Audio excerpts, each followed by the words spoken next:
Hello sa inyo mga munting kaibigan. Kamusta po kayo? Napakasaya ko na makasama kayo dito para sa ating panibagong CBC Online Class sa inyong tahanan. Handa ka na bang matuto ng higit pa? Kaya naman, bigyan mo ito ng pansin. At ang tema ng klase ngayon ay, si Jesus ang mabuting pastol.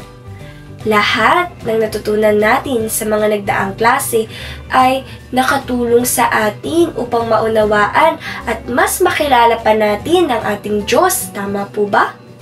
Natutunan natin na may kapangyarihan siyang magpatawad, baguhin ang sitwasyon, at may kapangyarihan siyang magligtas at magpagaling dahil para sa Kanya ay walang imposible.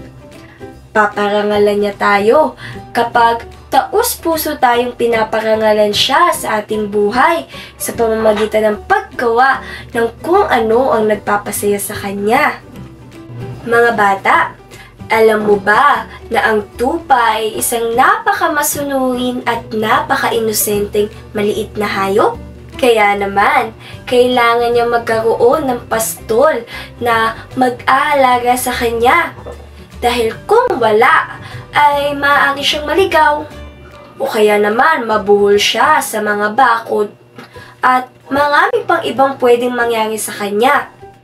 Sa kabila ng pagiging inosente niya, boses lang ng kanyang pastol ang naririnig niya.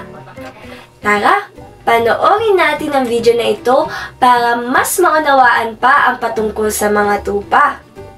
Ang naririnig lang ba ng mga tupa ay ang boses ng kanilang pastol? Tara na sa pagsubok bilang isa.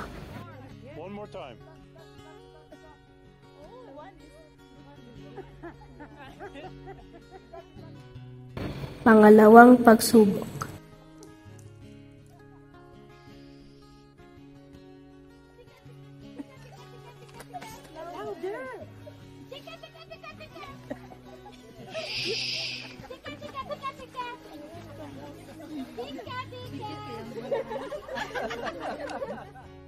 Pangatlong pagsubok.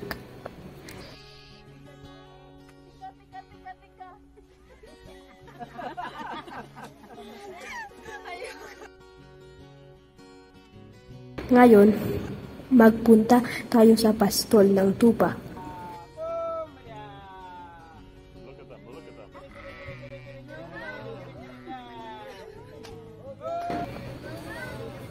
Ngayon, tignan mo ang reaksyon ng tupa.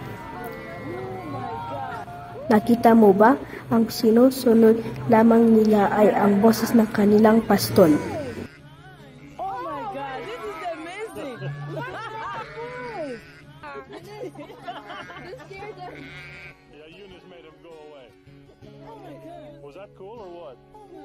At sinabi ni Jesus, naririnig ng aking tupa ang aking boses. Mga bata, nakita mo ba? Kinikilala nila ang dedikasyon at pag-aalaga sa kanila ng kanilang pastol. Madalas, ikinukumpara ng Panginoong Hesus ang mga tao sa mga tupa upang ipaliwanag kung paano tayo nagiging mahina at nangangailangan ng pangangalaga ng pastol na walang iba kung hindi siya lamang. Mga bata, tingnan natin ang isang talinhaga na kanyang sinasabi ang patungkol dito.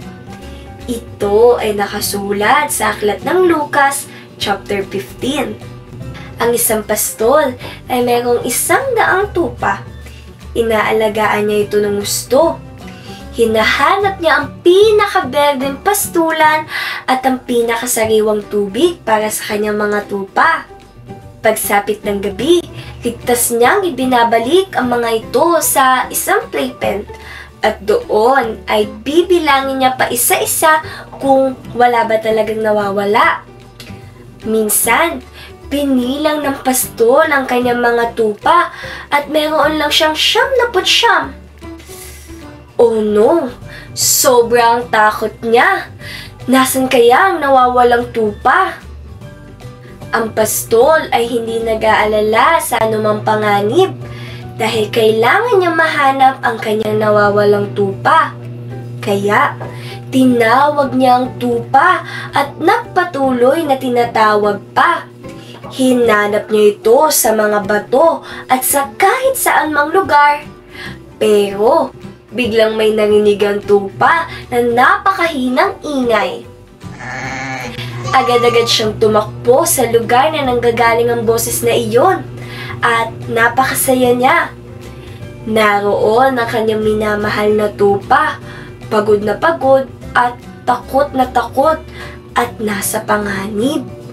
Buong pagmamahal niya itong binuhat, ipinatong sa kanyang mga balikat at idinala pabalik sa kanilang playpen. Tuwang-tuwa ang pastol na natagpuan niya ang kanyang maliit na tupa. Kaya naman, inanyayaan niya ang kanyang mga kaibigan na magsaya kasama niya. Mga bata, sa palagay mo, sino ang kinakatawan ng maliit na tupa na ito? Sinabi ni Jesus ang kwentong ito para maunawaan natin na tayo ang mga tupa at siya ang ating mabuting pastol. Mga bata, tingnan natin kung ano ang kanyang sinasabi sa libro ng 1, chapter 10, verse 14. Ako ang mabuting pastol at kung paano ko nakikilala ng aking ama at kung paano ko siya nakikilala, ganyan din ang pagkakakilala ko sa aking mga tupa at ang pagkakakilala nila sa akin. Kung paano ang tupa ay nagtitiwala sa kanyang pastol, kinikilala ang kanyang boses at sumusunod sa kanya. Dapat rin natin pakinggan ang boses ng ating pastol, ang Panginoong Hesus na nasa Biblia. Ibinibigay niya ang kanyang buhay para iligtas tayo. Kung nais mong makasigurado na maalagaan ka at maliligtas ka ni Jesus, kailangan mo lang na makinig sa kanyang boses at humindi sa lahat ng boses ng iba. Mga bata, sino ang nakakaalam kung ano ang iba pang mga boses na ito? Ang lahat ng ito ay may mungkahi na naglalayo sa atin sa Diyos, tulad ng ating sariling kagustuhan na hindi parehas sa kagustuhan ng Diyos, ang pakikipagkaibigan, ang mga social media at ang mga digital na impluwensya. Tama, nilalayo tayo nito sa Diyos. Ngayon, kung gusto mong maging tulad ng isang maliit na tupa na nais ng pag-aalaga ng mabuting pastol, tara at manalangin tayo.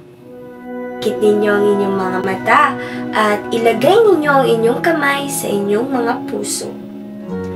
Panginoong Hesus, maraming salamat po sa ibinigay ninyong mensahe para sa amin.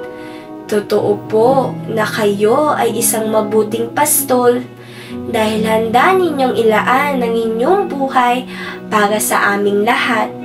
Kaya Panginoon Diyos, hinihiling namin na ang banal na Espiritu mo ay bumaba sa amin upang tulungan kami na marinig ang boses mo at sumunod lamang sa iyo.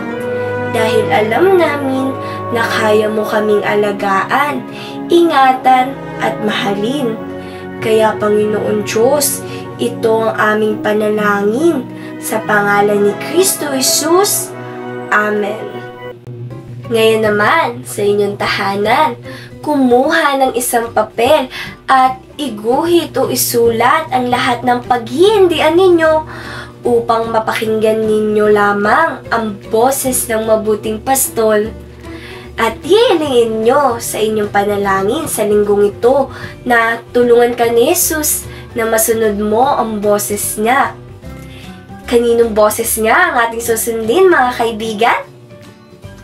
Tama! Ang boses ng Panginoong Hesus. Naunawaan mo po ba?